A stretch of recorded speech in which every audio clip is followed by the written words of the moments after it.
E aí, eu sou o Saor Lucena e seja bem-vindo ao podcast da editora Vida Nova. Aqui a gente procura conversar com autores, pastores e teólogos em geral sobre os livros lançados pela editora Vida Nova e as questões importantes que eles abordam. E hoje vamos conversar sobre uma obra que já foi muito útil na minha caminhada de seminário e também aqui na igreja e que agora está com a belíssima nova edição, revisada e ampliada com mais de 1000 páginas. O livro Introdução ao Novo Testamento, do D.A. Carson e do Douglas Moo. E se você quer saber o que é uma introdução ao Novo Testamento, qual é a estrutura dessa, quais as diferenças entre essa edição e a anterior, qual é a relevância desses autores e também por que essa obra é tão usada em seminários e por pastores, você precisa então assistir ao podcast de hoje e quem vai nos ajudar nessa conversa é o Gedimar Júnior. Gedimar, seja muito bem-vindo ao podcast da Vida Nova. É um prazer ter você aqui com a gente, meu irmão. Prazer é meu, Saor. Eu agradeço muito aí pelo convite e espero contribuir aqui com esse podcast. Com certeza vai ser uma conversa muito boa. E, meu irmão, começa aí, por favor, se apresentando um pouco mais para o pessoal. Você trabalha aí já diretamente na editora, né, na Vida Nova, tem essa alegria que eu imagino que deve ser um trabalho muito bom. Então, apresenta um pouco do que é que você tem feito aí, como é que você tem servido a Deus, tanto na Vida Nova como também em outras frentes. Joia, Saor. Bom, eu entrei recente, né, esse ano na editora, né, Edições Vida Nova. Eu tenho colaborado com as atividades da produção editorial, né, com divulgação de conteúdo, e bem como atividades de representação. Né? Então, eu represento a editora nos seminários, nas igrejas, conferências. Então, essas são as atividades que eu tenho contribuído dentro da editora. Fora essas atividades, eu também sou professor, né, de teologia e também sou editor-chefe da revista acadêmica do Betel Brasileiro. Sou professor aqui em São Paulo, e a revista geral, né, do Brasil, e também leciono em outros seminários como professor convidado. Sou membro da Igreja Batista da Palavra aqui de São Paulo e casado Legal. com Tamires. Esse é um pouquinho aí da minha pessoa. Muito bom, meu irmão, muito bom. Que Deus continue o abençoando e o usando aí em todas essas frentes, em todos esses ministérios. Hoje nós estamos aqui para falar um pouco sobre esse livraço que a Vida Nova traz aqui para a gente com a nova edição. E rapaz, que edição bonita, né? Tanto eu quanto você temos aqui outras edições. Essa aqui é a segunda edição que eu possuo, foi a que eu usava no seminário. Você tem aí até a primeira, né? Mostra aí para a gente como ela é. Olha só aí, primeira edição. Aí nós temos a segunda, cadê a segunda aí? A segunda edição, exatamente a que eu tenho aqui também. E agora nós estamos com essa belíssima edição aqui, capa dura, que a Vida Nova traz para a gente, desse livro que já tem, a gente pode até dizer assim, né, se tornado uma espécie de clássico no assunto introdução, que é realmente o foco dele. E eu acho que a gente pode começar falando justamente sobre isso. O que é necessariamente, melhor dizendo, o que é o foco de uma introdução ao Novo Testamento em sua estrutura? Por que alguém deveria adquirir uma introdução ao Novo Testamento? Bom, um estudante, uma pessoa que busca adquirir um livro dessa natureza, basicamente ela encontrará aspectos históricos. Então, pense o seguinte, introdução aqui não é uma introdução a um comentário sobre todos os textos. Né? Não é, eu vi num podcast, Saor, uma definição dessa obra, a pessoa falou assim, essa obra é uma obra sistemática, né? Não é uma obra sistemática. Olha. Você encontrará um estudo mais horizontal, onde os autores eles buscam ler todos os textos, mas percebendo os aspectos históricos. Né? Então, o que aconteceu naquele contexto, naquele momento, que ocasionou a escrita do livro, qual era o período socioeconômico, o período social, né, o contexto ali em torno, quem eram os leitores, por que foi escrito, o que aconteceu, onde esse autor estava. Então, basicamente, neste livro, os autores vão, após ter ali delimitado certos assuntos, esses assuntos você perceberá em todos os livros bíblicos, né, em tanto os livros históricos quanto os livros, as cartas, né. Então, basicamente, uma introdução ao Novo Testamento, sobretudo à luz desse texto, o leitor encontrará esse tipo de informação. Muito bom. E você já começou a mencionar aí pra gente um pouco da estrutura dele, que é algo que as pessoas sempre ficam curiosas para verem em qualquer livro, mas principalmente nesses livros maiores, né, nesses livros que param em pé, como é o caso dessa obra que a gente tem aqui em mãos.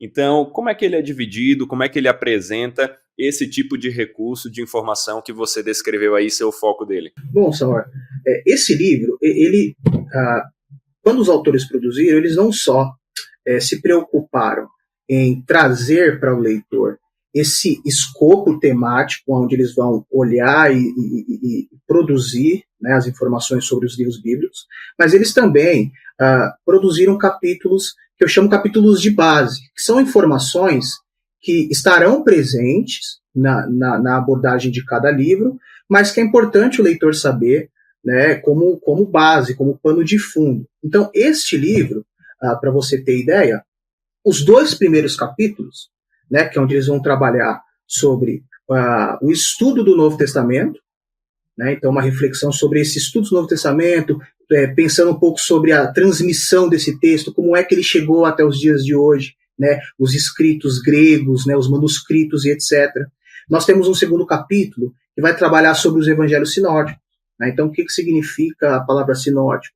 Vem da palavra sinopse, né, que é aquela ideia de você ler em conjunto, né? Então, os leitores, né, do texto bíblico certamente já perceberam que Mateus, Lucas e Marcos há uma semelhança muito grande de assuntos, né?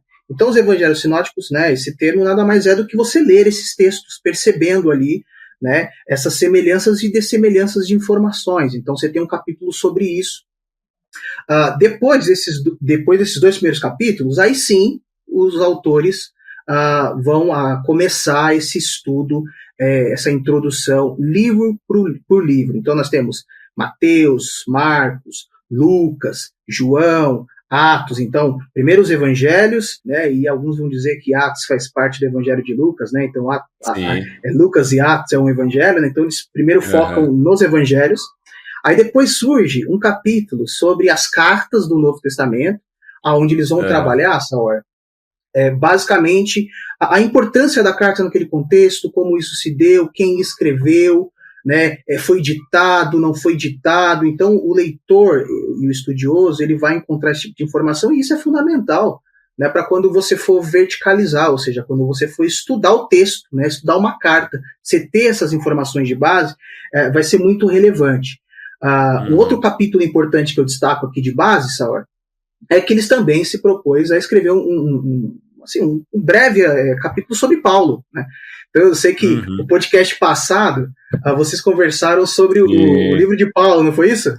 Exatamente, um baita livro aí, fica aí a recomendação para o pessoal assistir também a esse episódio, então vai valer a pena. Pois é, então assim, você já tem aquele livro, e aqui você também tem um capítulo sobre Paulo, onde basicamente o leitor, né, irá perceber ali informações sobre a viagem, sobre um pouco da história de Paulo de conversão, né, sobre o contexto de Paulo, sobre a relação do ministério de Paulo com o judaísmo daquela época, né? Então você tem essas informações que eu chamo que são informações de base, porque a seguir, Saur, vem de novo um enfoque para os livros, né? Então, baseado nesse escopo, que daqui a pouco eu vou dizer o que é esse escopo, né?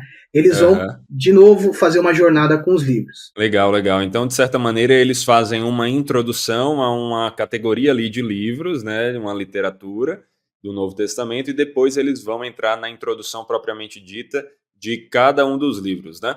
E quando eles vão fazer essa abordagem, por exemplo, pegando o livro de Mateus ou qualquer outro aí que você queira citar para nos mostrar aqui, como é que eles abordam, que normalmente sequência eles seguem, como é que eles nos mostram essas informações mais importantes sobre o livro? Joia, joia. Antes de comentar esse escopo, né, de temas, que são temas semelhantes, então todo livro bíblico, basicamente o estudioso, ele vai encontrar um estudo sobre esses temas, sobre esses tópicos, não é? Mas só para finalizar a questão aqui do sumário, né? Porque depois quem tiver com o livro aqui vai falar, mas ele não comentou ali o finalzinho, né? Então, assim, esse livro aqui, né? No finalzinho, Saor, depois de fazer um trabalho todo meticuloso, com todos os capítulos, eles também vão trabalhar sobre o cano do Novo Testamento, tá certo? Legal. Como é que esse cano, ou seja, como é que esses 27 livros, tá certo? Eles foram, né, digamos assim, selecionados. Então eu sei que tem um podcast aqui também, né, que você fez, se eu não me engano, com o Valdemar, se eu não me engano, onde vocês abordaram sobre isso, né? Nós protestantes defendemos que nós reconhecemos os textos como inspirados, nós não escolhemos os textos, não é verdade? Então há também um capítulo final sobre isso, né, com dois grandes tópicos, Saur: a relevância do Antigo Testamento e a formação do Novo Testamento. Né? Então, sobre a relevância do Antigo Testamento, há uma tese central, só, que aqui eu estou citando as palavras dos autores. Né? Pensando no Antigo Testamento, para os autores, há evidências suficientes para apoiar a ideia de que havia um cânon fechado de escritura do Antigo Testamento que serviu como modelo para a formação do cânon do Novo. Então, essa é uma tese dos autores no que se refere à relevância do Antigo Testamento. Né? E aí, nesse sentido, Saur, o Marcião, então, né, que foi aquele ser, né, já cai por terra a tese dele, né? E pensando aqui sobre a formação do Novo, qual que é a tese deles? Que eu acho que é fundamental citar aqui para os leitores, né, e para aqueles que estão nos acompanhando no podcast. É que essa impressão, né, de que os documentos, eles eram documentos soltos e que aí o pessoal foi colecionando, foi pegando, foi discutindo, etc., é uma impressão muito falsa, né? Então essa falsa impressão de que a igreja levou um tempo excessivo para fechar esse cano, ela é falsa, né? Então o debate a respeito do Novo Testamento se dá justamente, só por aquilo que já foi dito no podcast anterior, mas que os autores também frisam, que é esse reconhecimento dos textos bíblicos. Não é? Então nós cremos que, e os autores também vão dizer isso, que esses textos foi uma participação muito grande do próprio Deus, né, proporcionando isso e gerando, fomentando na sua criatura esse reconhecimento por esses textos. Né? Então, basicamente, o sumário é esse, fecha aí. Agora, vamos pensar na sua pergunta. E ainda tem, né? Eu vou até adicionar aqui, ainda tem, ao final, né? Não é propriamente o conteúdo, mas ainda tem uma baita seção ali com um índice remissivo, que para uma obra desse tamanho aqui é importante, nos ajuda, né, a conseguir manuseá-la.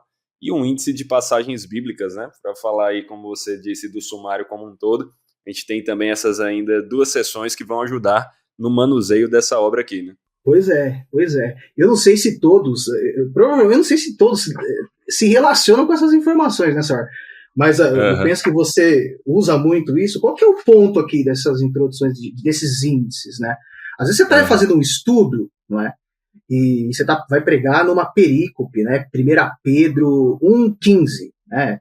Um verso, fazer um devocional, etc. Então você pode trazer, eu quero trazer elementos históricos. Você vai nesse índice de versículos, né, e capítulos que os autores usaram, então esse trecho vai aparecer ali, você pode já, na página onde estão exatamente falando aquele trecho, aquele parágrafo. Então, embora isso seja anexos, né, Saur, é importantíssimo para facilitar o acesso, né, daquilo que nós estamos precisando no momento que nós estamos estudando. Né? Então isso serve também para o índice remissivo, né, de tópicos. Então você tem tópicos, você tem autores, né, personagens, e você precisa de uma informação rápida, você vai nesses índices, e aí rapidamente se alcança, né, você avista ali a página onde os autores estão trabalhando sobre aquilo. É muito bem lembrado, viu, Saur, sobre isso, sobre essas ênfases aí. Muito bom. Então agora vamos entrar na parte da estrutura em si, né, que a gente acabou abrindo alguns parênteses relevantes demais para apresentar a obra como um todo. Mas agora, funilando no desenvolvimento de cada capítulo, vamos falar da estrutura, tá? Como é que é essa estrutura, então, de cada capítulo focado nos livros das Escrituras? Bom, num livro de introdução, né, não só este livro, mas qualquer livro de introdução do NT ou do AT, o leitor ele vai logo de cara se deparar com certos tópicos. Né? Quais são esses tópicos? Basicamente, são tópicos históricos, né?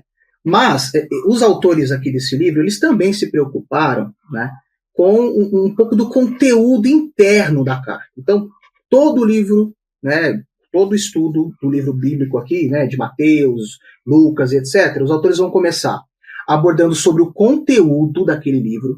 Legal. Né? Então, como é que eles fazem isso, Sauer? Eles fazem uma leitura de todo o livro, né? E depois dessa leitura, eles percebem algumas partes, tá certo? Então é uma leitura mais sintética, né? Uma leitura mais, digamos assim, horizontal, tendo em vista todos os capítulos, e aí eles vão percebendo as partes e vão dividindo esses grandes blocos, tá certo? E faz um comentário sobre os blocos, olha. Eles não verticalizam, aí seria um comentário bíblico, né?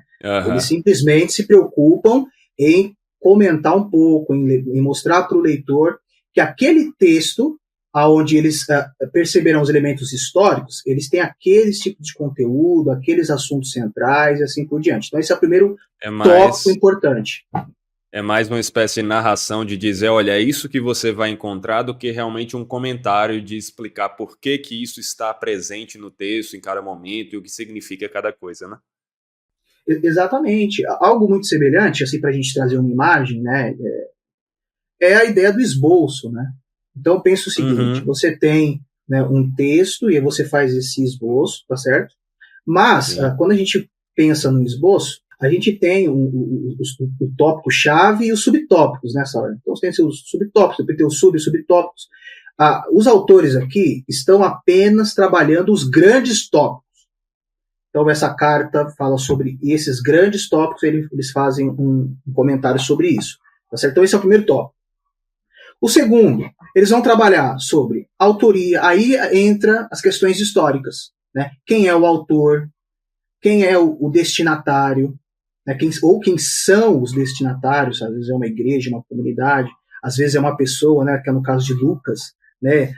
De acordo com alguns estudiosos, parece que o Teófilo ali significa uma pessoa genérica, né?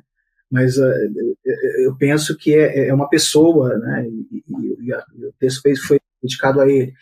Então você tem esses destinatários, você vai encontrar informações sobre datas, sobre origem, você vai também encontrar tópicos a respeito do próprio texto, mas aqui é um ponto importante de destacar, Saur, porque quando você pensa em texto, né, basicamente você vai falar assim, então ele vai comentar. Não, ele não vai comentar o texto. Isso não é um comentário. Ele está preocupado em dizer o que a tradição histórica falou sobre esse texto. Esse texto, que é um texto grego, nós temos vários manuscritos, e cada manuscrito, escrito por pessoas diferentes, tantos profissionais da época, como cristãos leigos. Então, por ter essa diversidade, há algumas diferenças na escrita, que os tecnicamente chamam-se de variantes, né?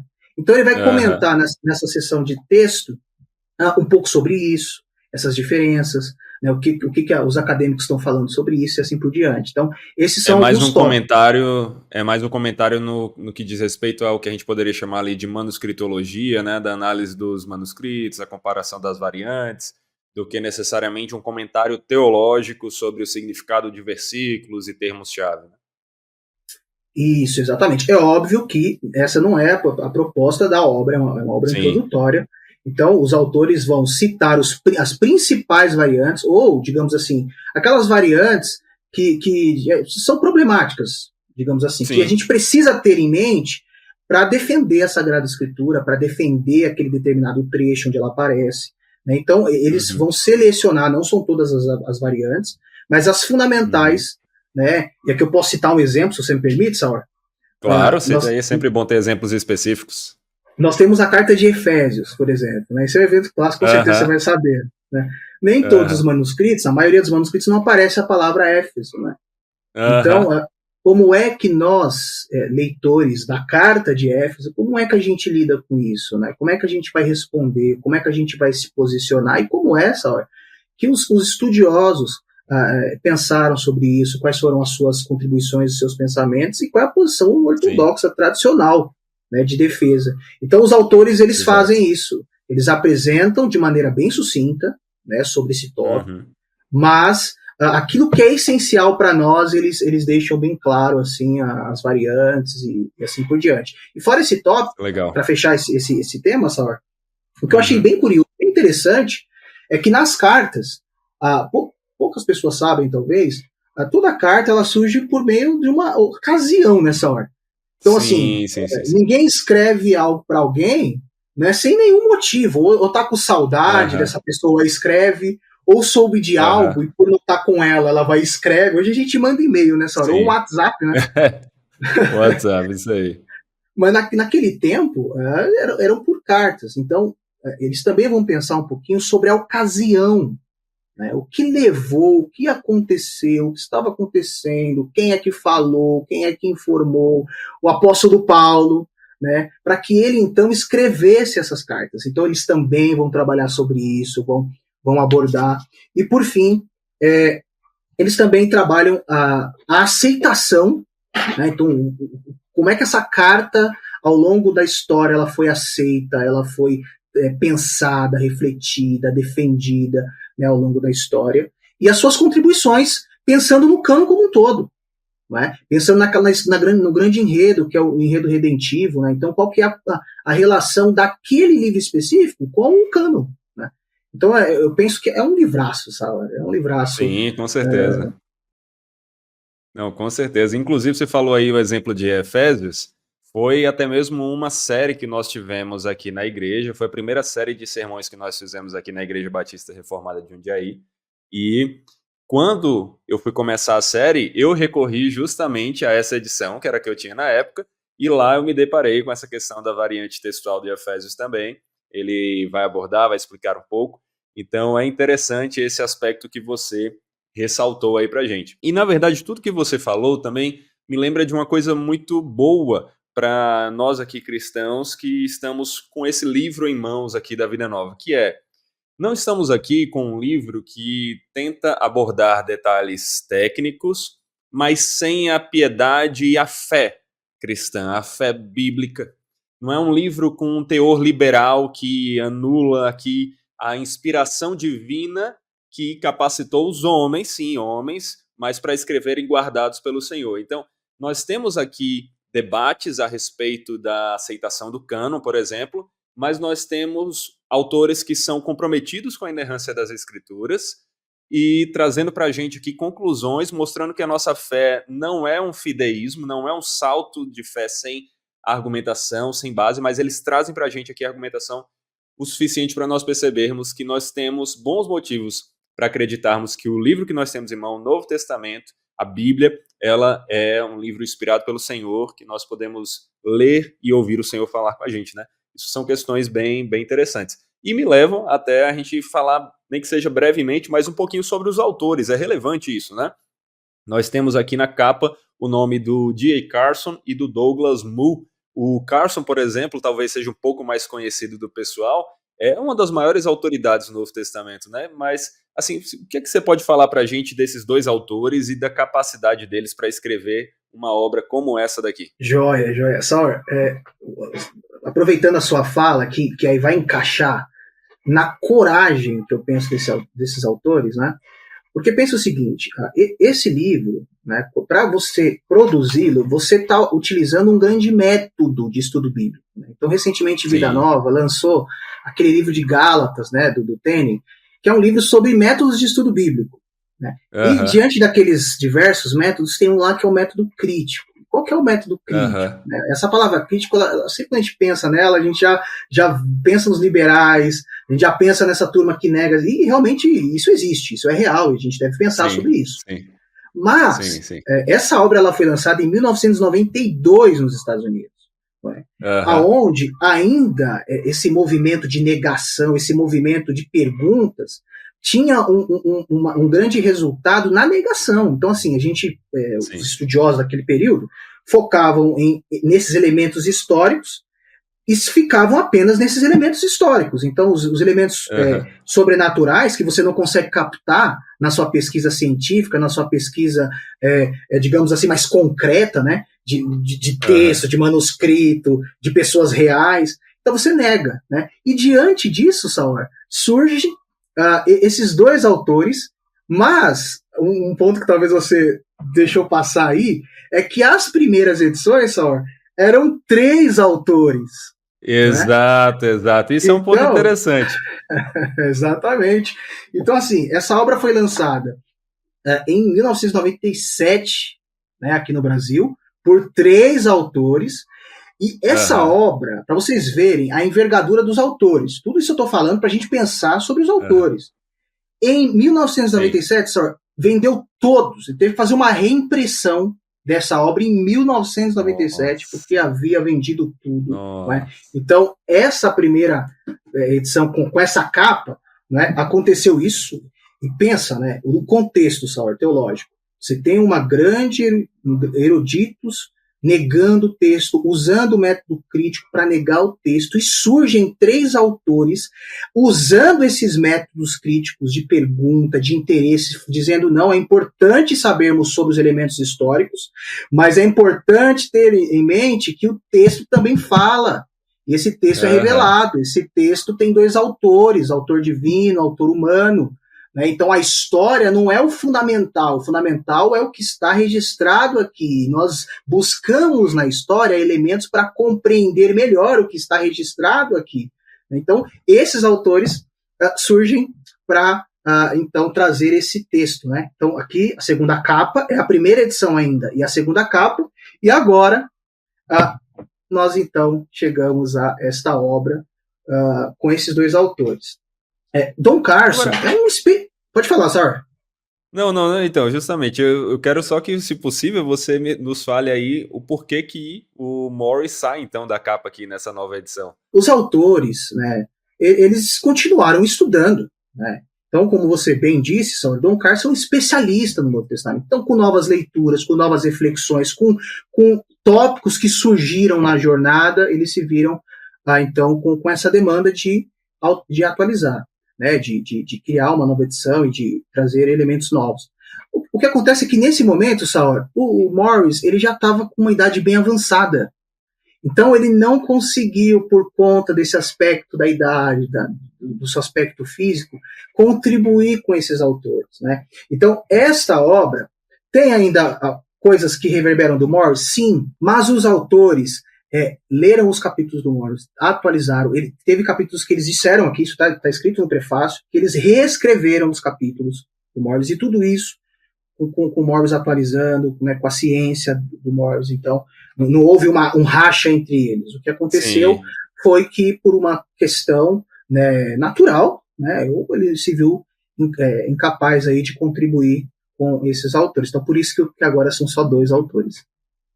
Entendi, mas ainda assim, 2 autores realmente muito capazes, muito prolíficos em seus trabalhos, né? Inclusive, se eu não me engano, o comentário de Romanos que a gente tem, que a Vida Nova tem aí, exegético, é do Douglas Moo? Pois é, aproveitando essa bola que você levantou aí, o Moo não só fez o de Romanos, mas o Moo ele é bem audacioso, né? Ele também escreveu um comentário de Tiago, né? Então, assim, as cartas que eram, digamos assim, né, rivais, né, por boa parte da tradição, o Moo ele escreveu sobre Romanos, o comentário exegético, né, da série da Baker, né? E escreveu um comentário de Tiago, tá certo? Então, o Moo, ele é também um especialista, ele é professor de estudos bíblicos na Eton College. Então não é qualquer autor. O Don Carson não é qualquer autor. Então é um autor que já veio aqui muitas vezes no Brasil. Só para vocês terem ideia, né, aqueles que nos acompanham, olha só, dentro só do catálogo da Vida Nova, olha os livros que o Carson já publicou. Comentário bíblico da Vida Nova, ele foi editor, né, de um calhamaço do comentário todo bíblico, de toda a Bíblia. Ele contribuiu, mas ele foi, né, responsável, ele foi organizador. Ele também escreveu comentários sobre João, sobre Mateus.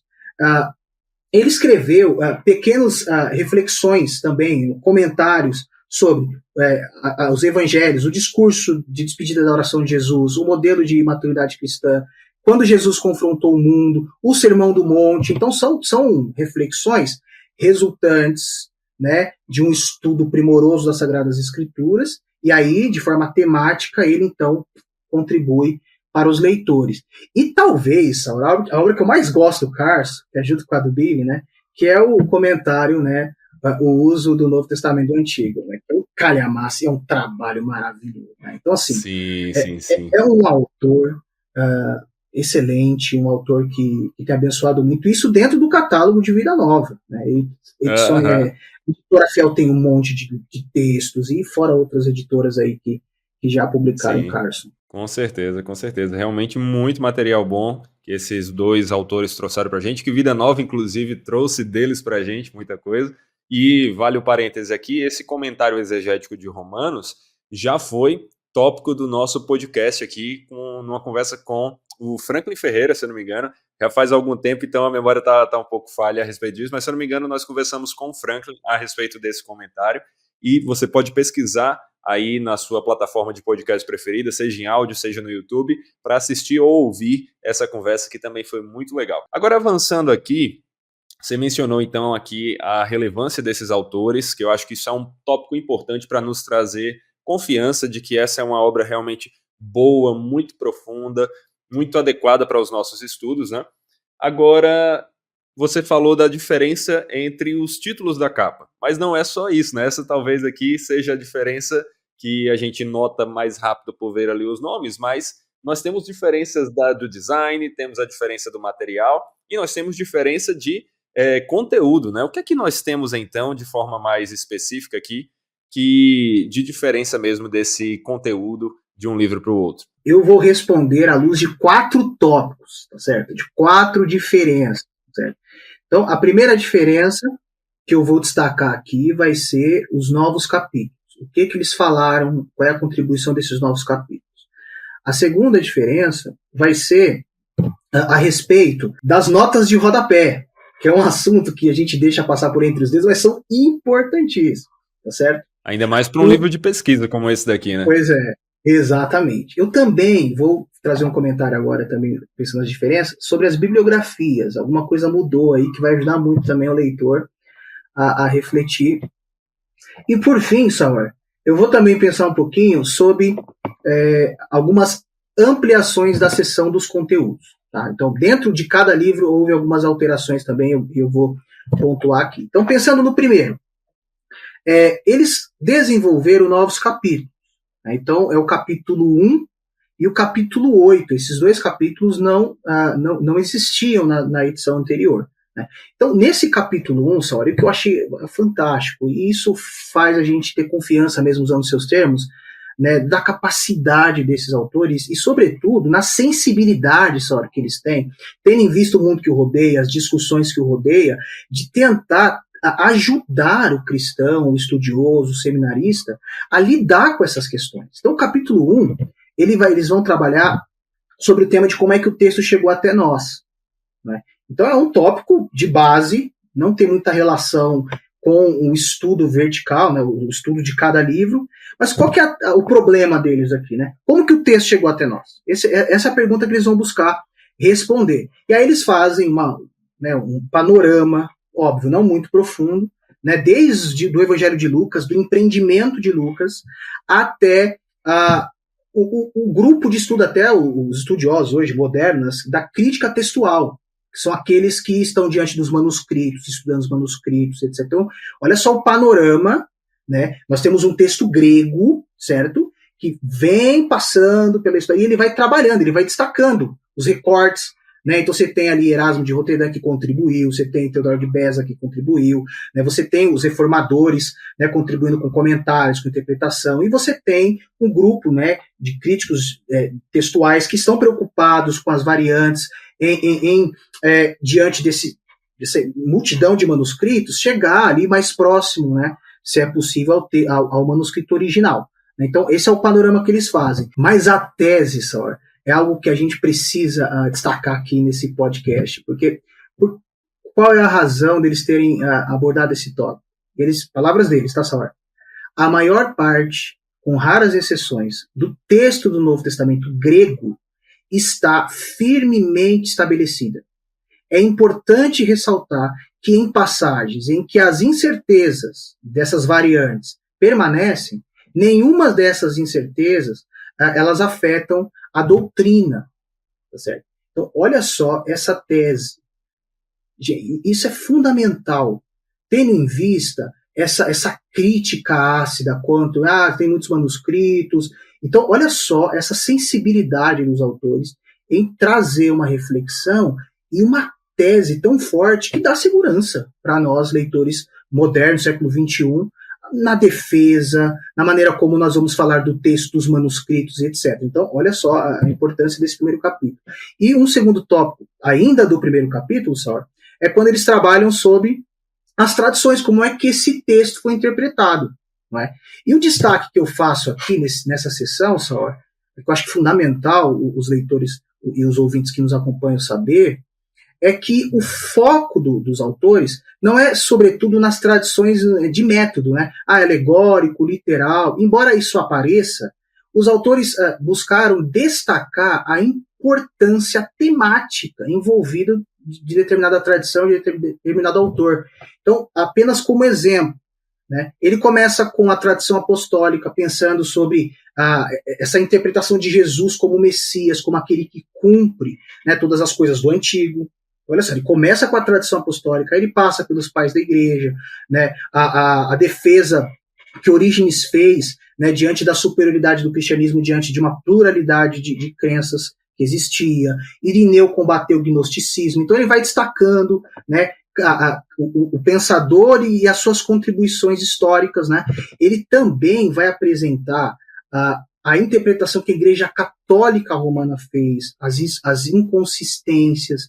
Ele vai dizer que todas essas conclusões que a interpretação católica, né, a infalibilidade papal, todas essas questões que a gente já sabe, né, tudo isso é posterior, né, pelo menos ao século 300 depois de Cristo, né, o terceiro século, certo? Então, e qual é a tese final? Por que eles estão abordando sobre isso? Aí, palavras deles, olha, os cristãos eram um povo profundamente textual, desde o início. Seu acesso à história singular e à pessoa singular por intermédio de quem foram salvas, em acima de tudo, por um texto, por um documento. Então, o que ele está propondo aqui? É que nós somos o povo do livro. E esse livro, ele percorreu, né, por meio de pessoas defendendo teologia, defendendo, e isso também nos traz segurança para o leitor moderno, tendo em vista a pluralidade de interpretações, né, e toda essa crítica moderna sobre a subjetividade, né, de maneiras de falar do texto, de teologias, de tópicos, né, então isso nos ajuda também a defender o texto bíblico. Então, isso é um tema de novos capítulos. Um outro ponto que eu gostaria de destacar de mudança, Sauer, é que no enxerto aqui, né, no tema sobre o conteúdo dos livros, Sauer, que é o que a gente comentou anteriormente, cada livro tem um tópico sobre conteúdo. Sim. Né? Esses tópicos, se você for comparar a nova edição com a anterior, esses tópicos eles foram ampliados. Né? Então, houve aí... Pois é. Então, assim, inclusive tem alguns livros que deu aí mais de 2 páginas, né, de novas informações, lembrando que eles não estão comentando, mas eles estão trazendo outros aspectos, né, tendo em vista os estudos dos autores. Outro ponto que eu gostaria de destacar são as notas de rodapé. Então, para aqueles que gostam, né, de se aprofundar, mas, sobretudo, conhecer outros materiais, não só os textos, excelentes textos publicados pela Vida Nova, mas quer ampliar a reflexão sobre aquilo, eu fiz uma análise, assim, a título de curiosidade. Eu peguei o livro de Gálatas, né, a Carta de Gálatas, a primeira edição e a segunda edição, e eu fiquei percebendo quantas notas de rodapé novas surgiram. Né? Então, só para você ter ideia, na Carta de Gálatas, 22 notas de rodapé, né, surgiram, são novas notas. Né? Então, perceba, né, a amplitude, né, a riqueza dessa ampliação, dessa atualização, novos materiais, novos pensadores, novas contribuições dentro de cada reflexão do livro, né, reflexões históricas. E por fim, Sauer, uma coisa que eu gostaria de pontuar, e também é fundamental para os estudantes do texto bíblico, sobretudo, né, considerando um texto dessa natureza, é que cada capítulo, no fim, você tem uma relação bibliográfica. Então, normalmente, num livro, você tem todas essas relações no final da obra. Sim. Os autores, me parece que, e aqui é uma coisa muito minha, né? Me parece que a preocupação deles com a ampliação, com a reflexão, com o fomento de novas pesquisas foi tão grande que cada capítulo eles colocaram as biografias, né? E aí, só para você ter ideia, Saori, e aqueles que nos acompanham, eu também contei aqui para trazer de exemplo àqueles que nos acompanham e a você, Saori. No livro de Romanos, na biografia, há 102 obras. Então, para pensar Romanos, há 102 obras que eles acessaram e que eles estão ali. E aí, né, aqueles que nos acompanham podem perguntar assim, mas é que o livro é grande, né? O livro de Atos tem bastantes capítulos, etc. Vamos pegar um livro curtinho, né? Uma carta, Saur? Judas. Judas, em tese, né, é um capítulo só, não é isso? São 32 obras. São 32 obras. Né, são mais pensar. Obras do que versículos na epístola. Exatamente. Então, esses são aí os tópicos, Sauri, que eu achei interessante trazer aqui para aqueles que nos acompanham. Essa obra que já tem sido muito usada no seminário, eu usei na época do seminário, uso até hoje, como eu falei, né, usei na série sobre Efésios, consulto quando eu vou começar uma nova série, e é um livro que tem sido bênção na vida de muitas pessoas, tanto no meio do seminário, no meio da igreja, né? É uma obra realmente muito, muito boa, que tem sido bênção aí. A gente podia caminhar aqui, para concluir por causa do nosso tempo, pegar alguns desses tópicos da estrutura que nós temos em cada livro, e uma pergunta que eu acho que pode ser interessante a gente responder aqui é: como é que eles identificam quem é que foi o autor? Como é que eles identificam o propósito? Enfim, eu queria que você escolhesse, Gedimar, para a gente 2 desses tópicos da estrutura e nos dissesse, então, como é que os autores chegam a uma conclusão de qual é a resposta para essas informações. Bom, Sauer, então eu vou escolher 2 tópicos aqui, tendo em vista que há outros, né, nos livros, para então responder essa questão. Eu vou escolher o tópico autoria e vou escolher o tópico data, né, que são aí basicamente uma sequência, né? Como que eles percebem isso, Sauer? É importante a gente ter em mente 2 termos, né, que não estão presentes no texto, mas que os estudiosos usam, que é nada mais uma evidência interna. O que é uma evidência interna? É quando você extrai do próprio texto uma informação histórica. Então, por exemplo, quando a gente pensa em autoria, né, nós percebemos ali no texto de Efésios, por exemplo, que ali está explícito que Paulo escreveu porque ele mesmo se coloca como autor. Então isso é uma evidência interna, tá certo? Agora, o que se refere a uma evidência externa? Né? É quando você capta uma informação, mas essa informação ela não está no texto, mas sim nos documentos adjacentes, documentos históricos da época, né, alguma informação ali do período, né, que você observa no estudo. Então, são fontes extra-bíblicas. Né? Então, assim, basicamente, eles chegam a essas conclusões por meio desses 2 enfoques, evidências internas e evidências externas. E aí eu gostaria só de citar aqui um exemplo, né, de cada tópico que eu escolhi, porque basicamente, por exemplo, na autoria, ele apresenta o autor do livro, né? Então, no caso de Efésios, eles vão dizer: alguns defendem que Paulo não foi o seu autor, pois a carta é muito semelhante ao texto de Colossenses. Olha só, eles estão comentando sobre a autoria, está explícito, né, Saur? Está explícito no texto que foi Paulo. Aí, como é que os autores negam? Eles vão comparar, né, Efésios com Colossenses, ou seja, eles estão indo para a parte externa. Né? E aí vão dizer, são muito semelhantes e, portanto, não é Paulo. Tá certo? Então, essa é uma abordagem da autoria que eles fazem muito, viu, Sauer? Todo tópico, eles não só os críticos, trazem... né, fazem. Exato, exatamente. Eles trabalham e trazem para nós o que os estudiosos falaram, defenderam sobre todos esses tópicos, e aí eles dão as posições deles. Né? Então, esse aqui é um caso. Qual que é o retorno deles, né? A posição deles? No entanto, temos uma evidência interna onde Paulo se apresenta como autor da carta. Então, a gente percebe isso no capítulo 1, verso 1, e no capítulo 3, verso 1. Esse é um ponto aqui respondendo a sua pergunta. E sobre o outro tópico, né, apenas de curiosidade para quem nos acompanha, a data. Basicamente apresenta o local e o ano, né, que o autor escreveu, né, a data e o local. Então, o que eles escreveram aqui, Saur? No caso de Efésios, Paulo se encontrava preso. Então, olha só. Para perceber o local onde Paulo estava, eles partiram de uma evidência interna. Né? Então, isso aparece no capítulo 3, verso 1, e no capítulo 4, verso 1. Então, isso levou os estudiosos a defender que essa carta ela foi escrita por volta da década de 60, né? Do ano 60, ali do primeiro século. Certo? Tendo em vista uma evidência interna. Agora, há outra posição. E eu acho isso muito curioso. Para aqueles que negam a autoria paulina, é uma data totalmente outra. Então, o texto foi escrito entre 70 a 90, ou seja, não tem nenhuma uma coisa mais objetiva, é entre um e outro. E aí, 70 a 90 tem bastante tempo, né? Então, assim, só para vocês terem noção de como que eles trabalham isso.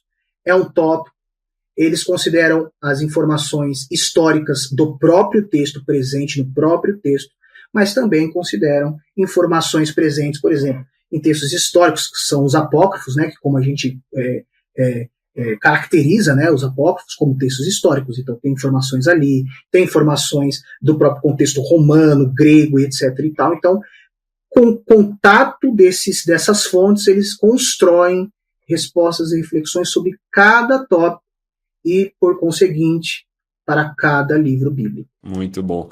Eles trazem ali a argumentação das pessoas, dos críticos, muitas vezes dos liberais ali, trazem as principais posições sobre o texto, que às vezes nem são necessariamente posições de liberais, né? Dá para ser debate ali, dá para ter debate entre conservadores também, mas eles trazem a argumentação deles de por que eles pensam que a melhor resposta seria essa ou a mais plausível. Isso é muito legal, porque isso nos ajuda a ter uma noção do dilema que existe para responder cada um desses tópicos, mas nós chegamos ao fim com um guia, né, com um norte ali para que a gente siga, inclusive possa passar para a igreja, possa passar para outras pessoas. Isso é muito legal. Gedimar, muito obrigado por essa conversa aqui. Foi realmente muito bom falar dessa obra. Eu estou muito feliz aqui com essa nova edição dela, fantástica, muito bonita. E eu tenho certeza que aqueles que querem ter todas essas atualizações que são relevantes para a pesquisa, através das notas de rodapé a mais, referências bibliográficas também, e mesmo a expansão de conteúdo e tudo mais, vão se beneficiar dessa aquisição, dessa edição aqui, né? Mas, Gedimar, obrigado pela conversa, espero ter outros momentos aqui com você. Prazer foi meu, Saur. Eu espero ter contribuído um pouquinho e digo que esse texto aqui foi escrito, né, para seminaristas, né, do primeiro e segundo ano, de acordo com os autores, mas o cristão que quiser adquirir esse texto, né, dica aqui, você precisa de um pastor para te acompanhar, de um professor, né, mas é um textaço aí que vai contribuir muito. Eu agradeço pelo convite, Saur, e até a próxima. Até a próxima, meu irmão. Você aí de casa que ouviu, ficou interessado, é pastor, é seminarista, com certeza vai se beneficiar dessa obra. E se você é alguém aí que está servindo na igreja, está começando a se aprofundar mais, essa obra vai lhe ajudar, mas como o Gedimar falou, é bom aqui você ter alguém com quem você possa tirar dúvidas. Aqui a gente vê mais uma vez a importância da igreja local, né? Vida Nova nos traz livros que são bênção, que são de um contexto acadêmico, mas não são para ficarmos num academicismo, né? É para a gente sempre pensar no crescimento da igreja, e na igreja a gente precisa recorrer a outras pessoas para nos ajudar na caminhada. Esse livro aqui vai ajudar você e que você compartilhe esse podcast para que outras pessoas também tenham acesso a ele. Se você gostou dele, gostou desse podcast, fique ligado também nos episódios que nós já gravamos, as outras dezenas de episódios que nós gravamos, inclusive algumas que citamos aqui, e fique também atento para os próximos que virão. É isso aí, até a próxima, valeu!